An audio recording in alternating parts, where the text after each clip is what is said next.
ultimately did become the queen. I'm on again. Okay. Can you hear me now? All right. All right.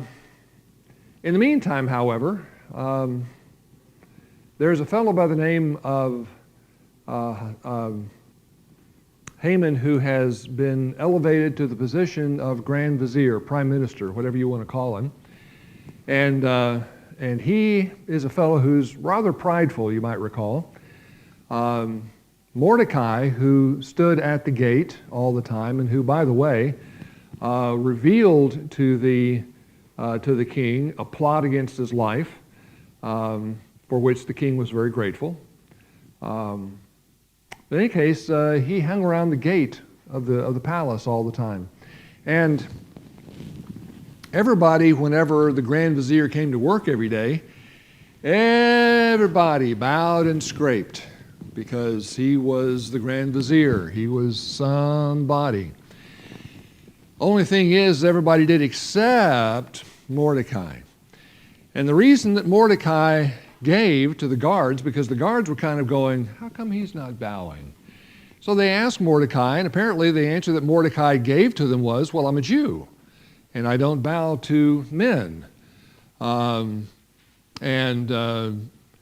It's implied, although it's not said outright, it's implied that perhaps the Jews, by means perhaps of Daniel, Shadrach, Meshach, and Abednego, had somehow or the other gotten an exemption toward bowing and so forth to men,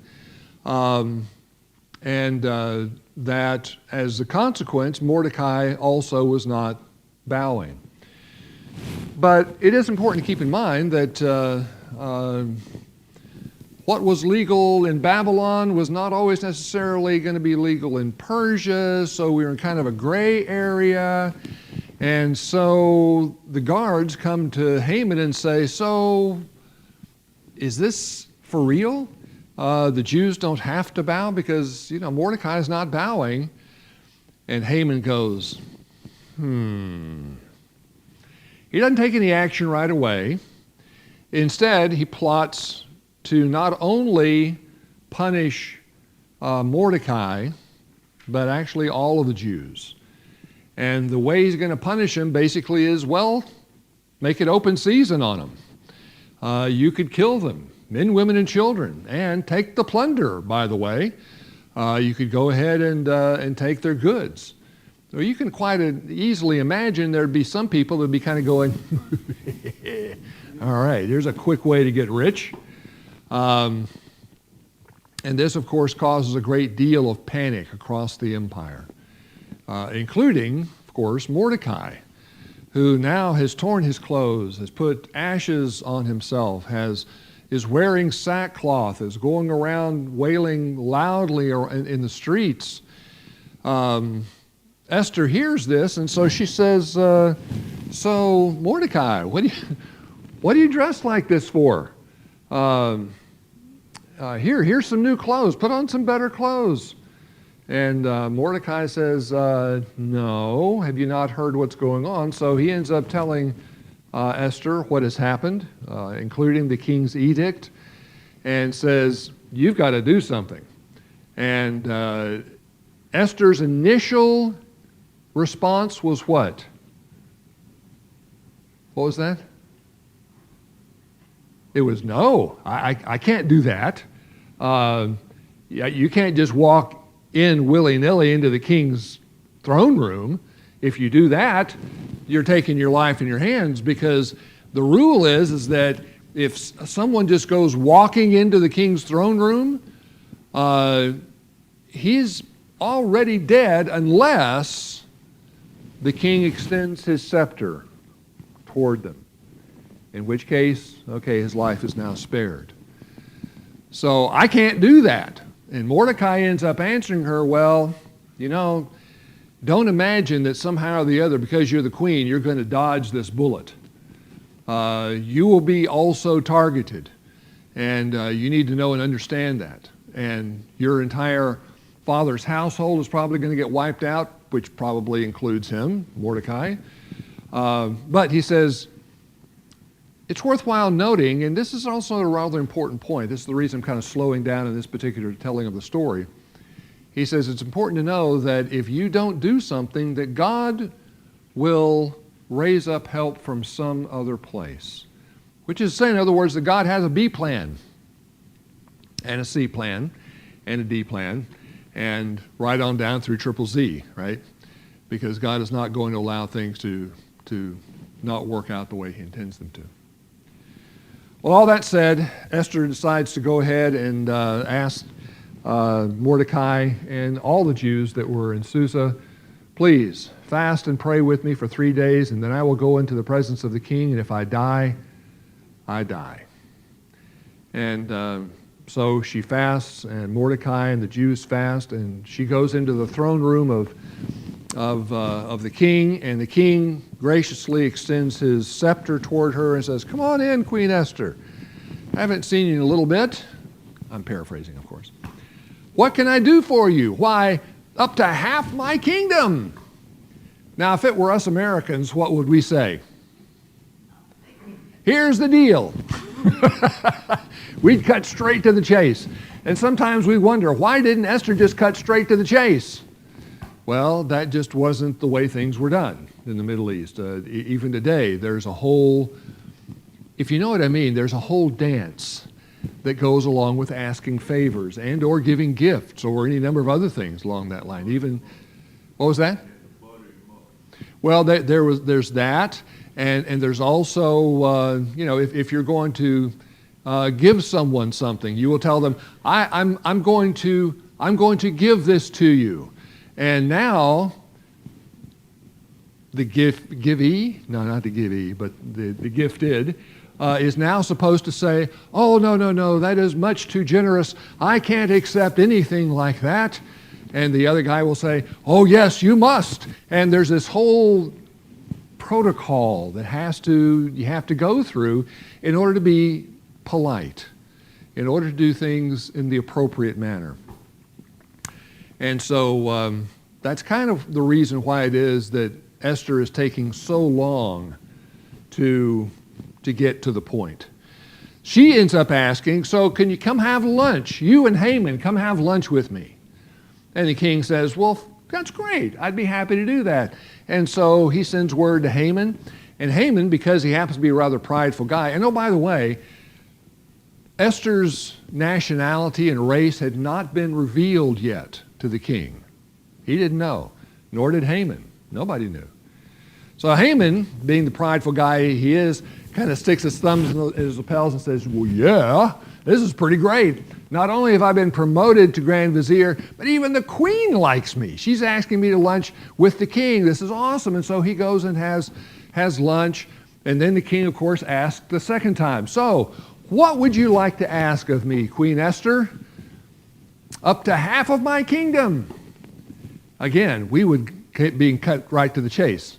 Well, here's what I'd like, Mr. King.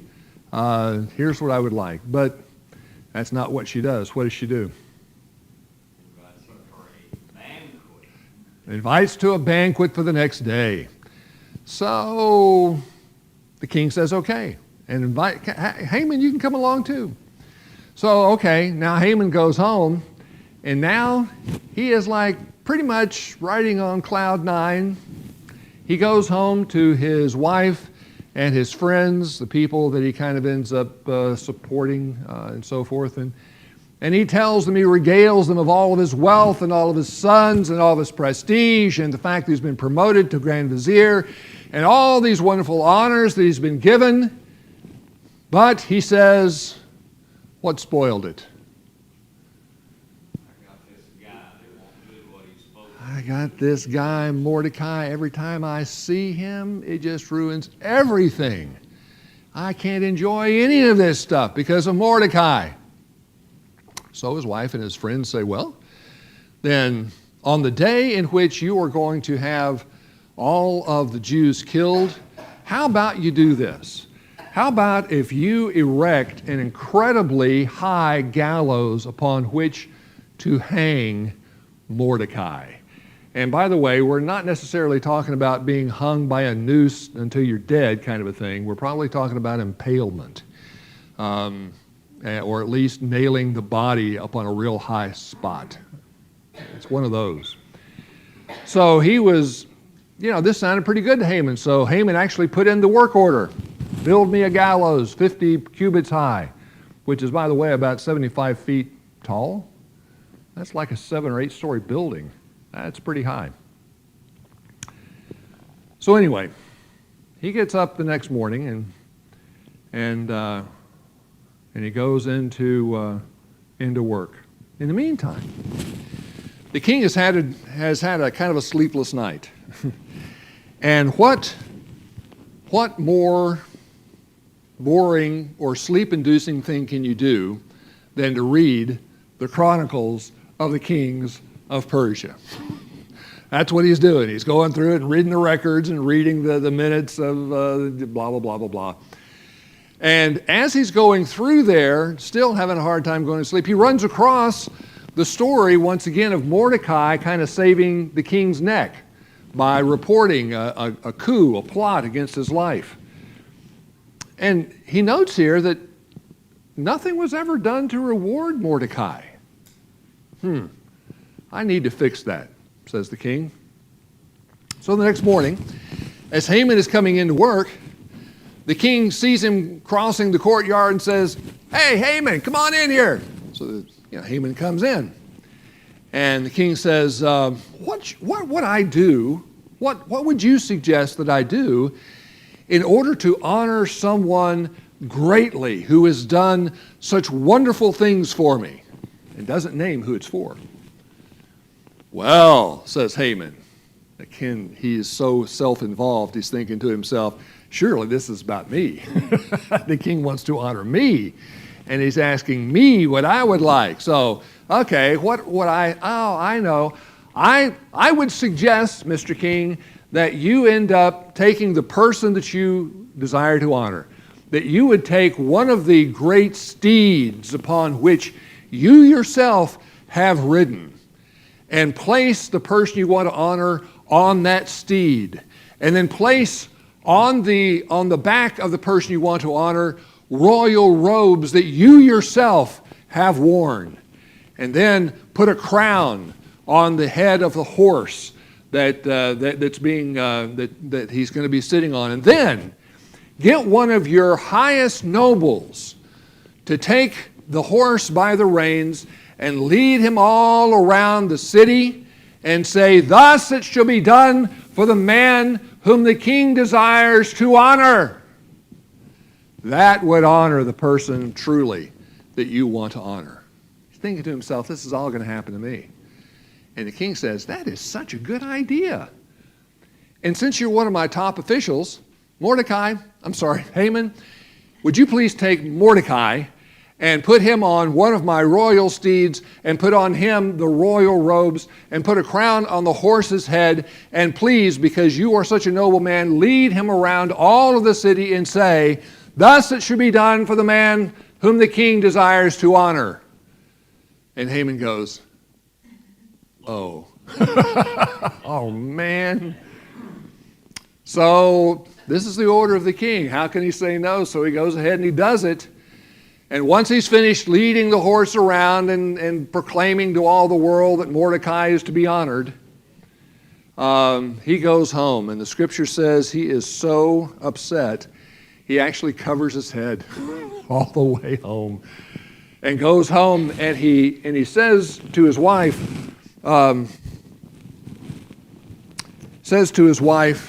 "This is what's happened. I went to work today and this is what went on." And all of his friends are kind of gathered around. And we're actually in chapter 6 at this point, about verse 10 or so.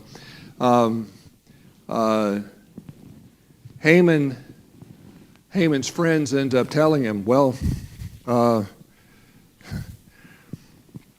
if Mordecai, before whom you've begun to fall, is of Jewish origin, you will not overcome him, but will surely fall before him. This is down to verse 13 or so. Why would she and his friends all say, if Mordecai is of Jewish origin, you will not be able to overcome. We need to remember that these stories of Shadrach, Meshach, Abednego, of Daniel, these have carried over from the Babylonians, and they all involve a Jew that God had miraculously saved. Daniel in the lion's den. I mean, that's mind-boggling. Because, by the way, Daniel in the lion's den happened during what era, what kingdom? The Persian kingdom. So that hadn't happened too long before all this.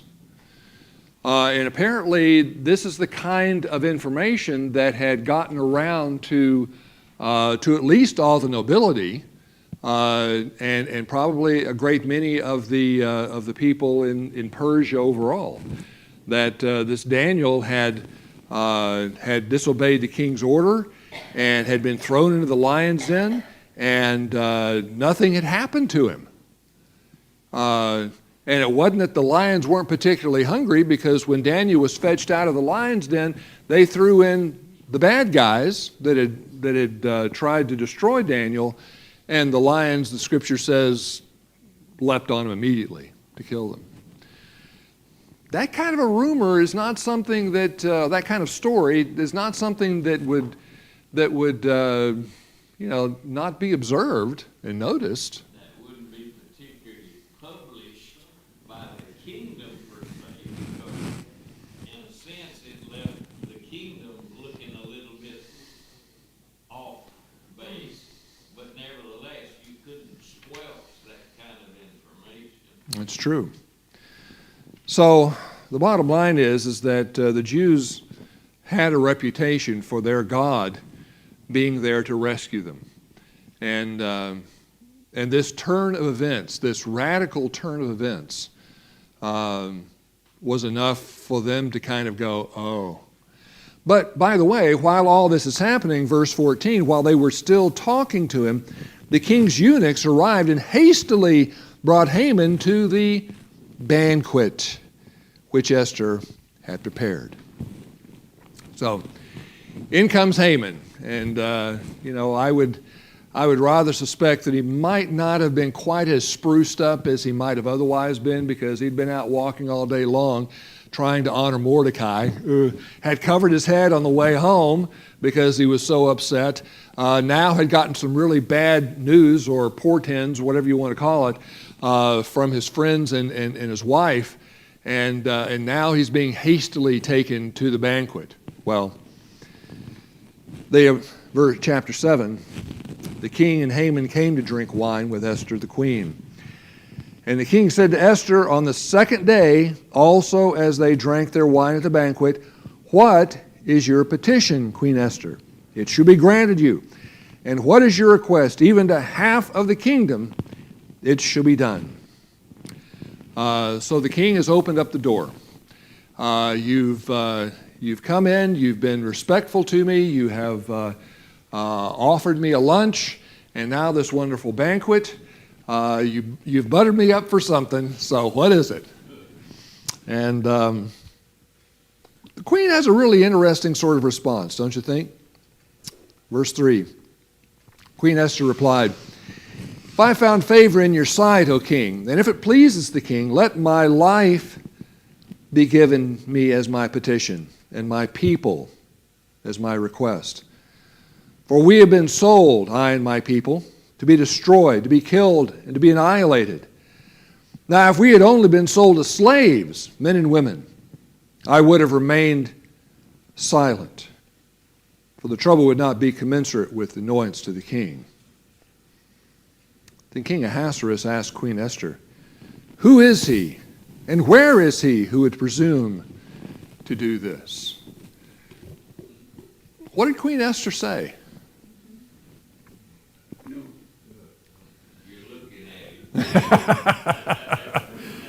The request was kind of an interesting one, right? She said, "I would like to ask for my life and the life of my people." Now, if we had only been sold as slaves, personally, if I'd been sold as a slave, I'd still be asking, hey, Mr. King, can you help me out here? But he says, if we'd only been sold as slaves, I wouldn't have brought this up to your attention. It's not worth the king's annoyance. But I'm asking for my life and the life of my people.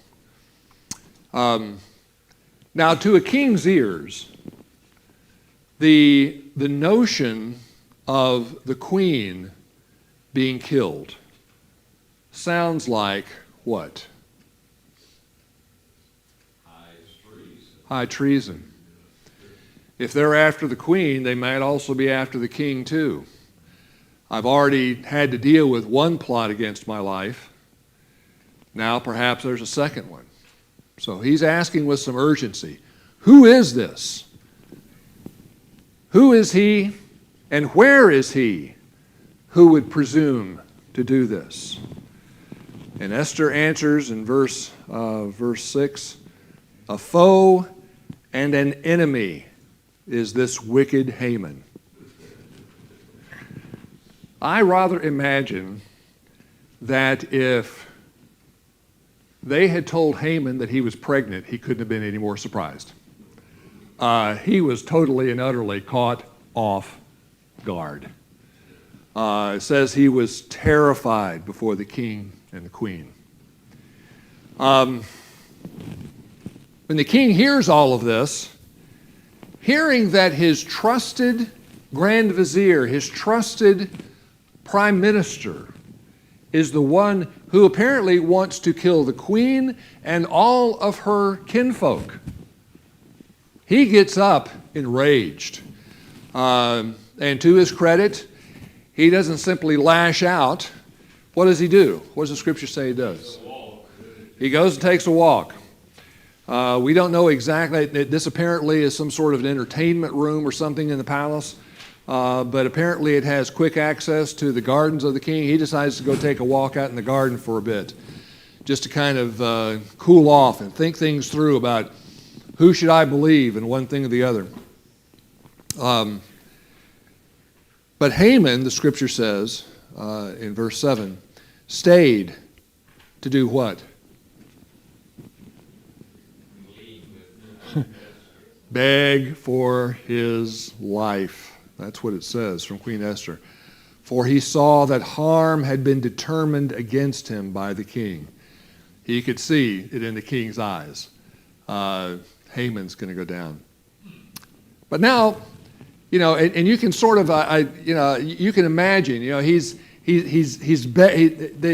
how did people eat in the ancient world? Sitting at a table? Usually reclined. And if you happen to be rich, like the king of Persia would be, it would be on something like a couch of sorts, where you could kind of lie down and kind of prop yourself up on some pillows or whatever, and you could eat and that sort of thing.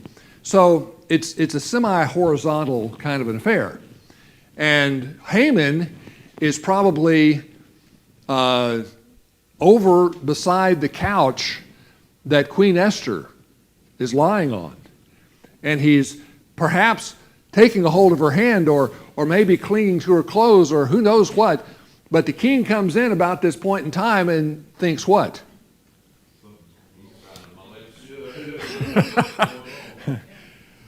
It's already a done deal. He's already making his move on her. And about that time then, he says, well, will he even assault the queen with me in the house?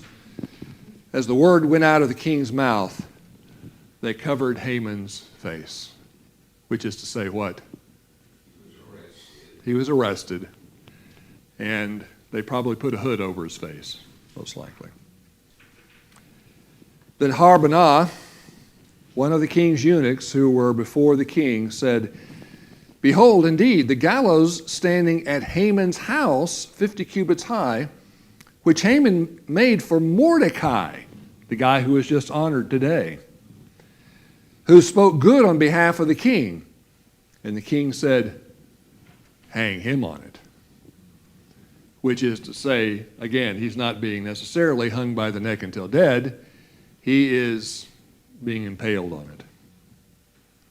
So they hanged Haman on the gallows, which he prepared for Mordecai, and the king's anger subsided. But was that the end of it all?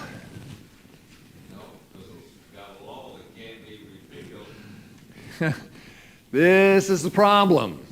When it comes to the Persian kings, once the king has made a command, it cannot be voided, it cannot be rescinded, it cannot be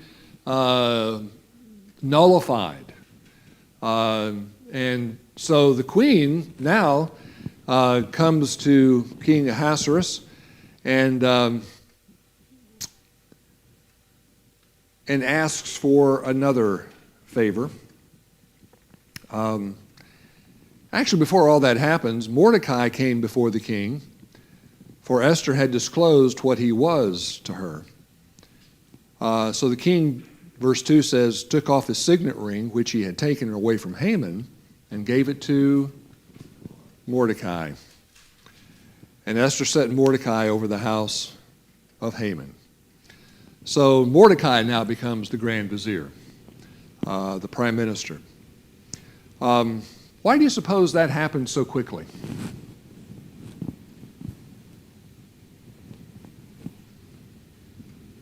First of all, Mordecai had already gotten into the king's good graces by reporting the plot.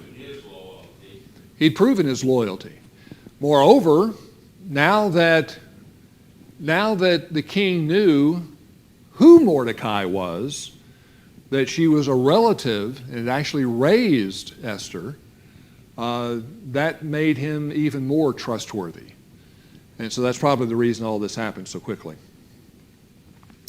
So, verse 3, Esther spoke again to the king, fell at his feet, wept, and implored him to avert the evil scheme of Haman, the Agagite, and his plot which he devised against the Jews. The king extended the golden scepter to Esther, so Esther arose and stood before the king.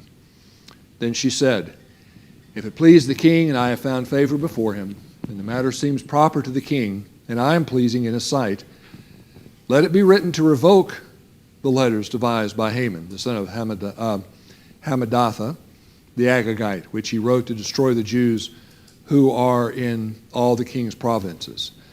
For how can I endure to see the calamity which will befall my people? And how can I endure to see the destruction of my kindred?" So King Ahasuerus said to Queen Esther and to Mordecai the Jew, "Behold, I have given the house of Haman to Esther, and him they have hanged on the gallows, because he had stretched out his hands against the Jews."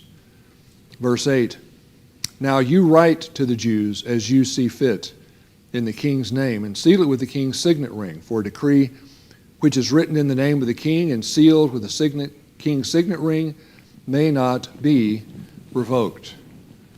What is the king's offering here as a solution? I can't stop the permission, but you got to work out how to avoid it. In other words, I'm going to kind of give you carte blanche. You just need to understand and realize you can't revoke the first edict. So I'm not sure how to solve this, but I'm sure you and Mordecai can figure that out, because Mordecai now has the signet ring. Let him deal with it as he sees fit. So, verse 9 says, "The king's scribes were called at that time in the 3rd month, that is the month Sivan, and on the 23rd day, and it was written according to all that Mordecai commanded to the Jews, the satraps, the governors, and the princes of the provinces, which extended from India to Ethiopia, 127 provinces, to every province according to its script, and to every people according to their language, as well as to the Jews according to their script in their language. He wrote in the name of King Ahasuerus, and sealed it with the king's signet ring, and sent letters by couriers on horses." And again, this is the Pony Express of their day, riding on steeds sired by the royal stud. In them the king granted the Jews who were in each and every city the right to assemble and to defend their lives, to destroy, to kill, and to annihilate the entire army of any people or province which might attack them, including children and women, to plunder their spoil. On one day, in all the provinces of King Ahasuerus, the 13th day of the 12th month, that is, the month Adar. A copy of the edict to be issued as law in each and every province was published to all the peoples, so the Jews would be ready for this day to avenge themselves on their enemies. What is Mordecai's solution? He arms the Jews so they can defend themselves. Exactly. He That in of itself wiped out most of the resistance because they basically were at lambs to be slaughtered before. right. Sort They of an official murder. But now they can defend themselves. Their property doesn't seem quite so desirable. exactly. The first edict said that you could, in fact, attack and kill and take the plunder of all the Jews. Implied in that edict is that the Jews cannot defend themselves. They're going to have no right to defend themselves. So the second edict is giving them the right to defend themselves to whatever degree they needed to. As you mentioned before, that probably made a few of the people that were going, ooh, okay, I get all the Jewish plunder and so forth, to go, well, that wasn't such a great idea. Forget about that. Because now the Jews are going to be defending themselves, and they have the right to do so. So that's the solution. It's not a very pretty solution, and for, 21st century eyes and ears, man, this is a pretty bloody book in some regards, because what's about to happen is, I don't know, isn't there a TV show called Purge or something along that line? Yeah, where it's kind of like open season. And that seems to be sort of kind of what's going on here. But the Jews do seem to take the initiative here, and starting in chapter 9, in the 12th month, that is the month of Adar, on the 13th day when the king's command and edict were about to be executed, on the day when the enemies of the Jews hoped to gain the mastery over them, it was turned to the contrary, so the Jews themselves gained the mastery over those who hated them. And it looks like verse 3, that again, because of the fact that the Jews had a reputation already to the effect that God was on their side, it would appear, verse 3, even all the princes of the provinces, the satraps, the governors, and those who were doing the king's business assisted the Jews because the dread of Mordecai had fallen on them. Paraphrase this. In other words, what?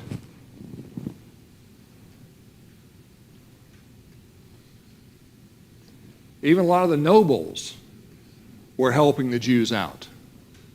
And it was specifically because there was, as it were, a new sheriff in town, Mordecai. And so because of Mordecai and the position that he held, and the fact that he was Jewish himself, placed them, as it were, then on the side of the Jews. So, verse 5, the Jews struck all their enemies with the sword, killing and destroying, and they did what they pleased to those who hated them. At the citadel in Susa, the Jews killed and destroyed 500 men. And the Parshandatha, Dalphon, Aspatha, Poratha, Adalia, Aridatha, and whatever else. All those areas were killed. The 10 sons of Haman, the son of Hammedatha, the Jews' enemy, but were also killed, but they did not lay their hands on the plunder. On that day, the number of those who were killed at the citadel in Susa was reported to the king. So, bottom line here is that there was a tremendous victory for the Jews all through the empire. and there was a great deal of celebration going on. Look down to chapter 9, verse Mordecai in his wisdom 17. told them, you don't touch anything that belongs to the folks that you're killing. So that in and of itself subdued a lot of the ill feeling that would have been generated had they stolen the property or taken the property of the folks they killed. Because it would have looked like basically an armed robbery sort of a thing. Yeah. So yeah, they didn't take any of the plunder, and that was actually to their great benefit. So verse 17 says, "This was done on the 13th day of the month of Adar, and on the 14th day they rested and made it a day of feasting and rejoicing." So this is actually the beginning of the holiday or holy day of Purim, Purim, which is a holiday celebrated even today in Israel and among Jews. In fact, the last time that I visited Israel, I accidentally ended up, the group I was with accidentally were there during Purim. And it's kind of interesting because Purim, the way it's celebrated in Israel, is celebrated an awful lot the way that Halloween is. Everybody dresses up and kids go around and collect candy. So, kind of interesting. But there's a whole lot of other traditions that go along with it as well. And this became something that was actually put into on paper that this is something that should be done. Now, it also goes so far as to say that there was an extra day that was given to them to do this, to make sure that all of their enemies were killed. Oh yeah, we forgot so-and-so. Yeah, we forgot, Joe Blow over there, and, he said something bad about us not too long ago, so we need to kill him. Something like that, yeah. But the bottom line is that these days were to be remembered. Look down to chapter 9, verse 26. "Therefore they call these days Purim, after the name of Pur, which means lot, because if you recall, that's how Haman had decided what day all this was going to happen. He'd actually cast dice or a lot or something like that. And because of the instructions in this letter, both what they had seen in this regard and what had happened to them, the Jews established and made a custom for themselves and their descendants, and for all those who allied themselves with them, so they would not fail to celebrate these 2 days according to the regulation and according to their appointed time annually." So these days were to be remembered and celebrated throughout every generation, every family, every province, every city. And these days of Purim were not to fail from among the Jews, or their memory fade from their descendants. So, in any case, the plot against the Jews is foiled, and Esther remains queen. Mordecai is now the grand vizier or the prime minister. And chapter 10, which has a grand total of 3 verses in it, basically just kind of talks about some of the other things that you could potentially find out about Mordecai if you could find the Chronicles of the Kings of Media and Persia, which has not been found yet archaeologically. Bummer. It'd be great to read about all that sort of stuff, but nevertheless. Part of the reason I just wanted to point that out is to, I suppose, underscore the fact that the story of Esther is not legend, it is not myth, it is not anything but actually history. And I hope you noticed as we were reading through the book of Esther, how many details. I was going to call them useless details, but these details really aren't useless. How many details there are that don't really necessarily contribute to the story, but do help us to understand that whoever wrote the book of Esther, and the likelihood is it was Mordecai, was an eyewitness of all these things that had happened. Did you notice that whenever Mordecai, for example, sent out the second edict, it notes that they sent it out on the king's horses, all of whom had been sired by the king's stud. Now, how does that contribute to the story itself? Not really too much, except to say that it might have been fast horses, I suppose. But they could have just said on the fastest horses and left it at that. But this and other stuff like this here in chapter 10 help us to understand this is real history that we're talking about here. Exactly. But the other thing I also wanted to just very briefly kind of touch on is the fact that there really are great lessons for us to learn here. And the primary one is that even though you may not necessarily see a miracle, does that mean that God is inactive in this world? By no means. God is clearly in the book of Esther, though his name is never actually mentioned. You never see the word God in here anywhere, or Lord anywhere. But God's hand is clearly a part of this. And I think there's an important lesson here for us, that God continues to be active in this world, and we need to continue to pray that he be active in our lives.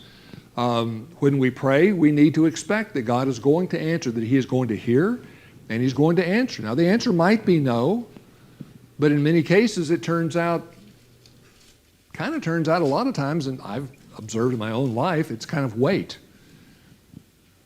and I will give it to you. You know, so many times when we go to God, we want to tell him how to do his business. Lord, I want this to happen to him or her, or I want her or him to do this, or whatever. And we need to just let him do it his way. Mm-hmm. Because when he does it his way, it works so much better. So much better, indeed. But, you know, you think back, how could they forget not to give Mordecai, you know, A reward or something. reward? Yeah. Well, if you just step back and analyze it, of course, all of the attention would have been first of all these two that were convicted, Mm-hmm. and everybody else would have felt under suspicion and so forth, and they want to put this down as fast as they can so that somebody else doesn't get the idea, and so it just sort of slips under the cover, so to speak. Mm-hmm. And then you see God's providence at work. Absolutely. I mean, here he's reading the most illogical things at night. He's not reading Shakespeare or anything. He's reading dull records, but God works in mysterious ways. That he does. It's important for us to remember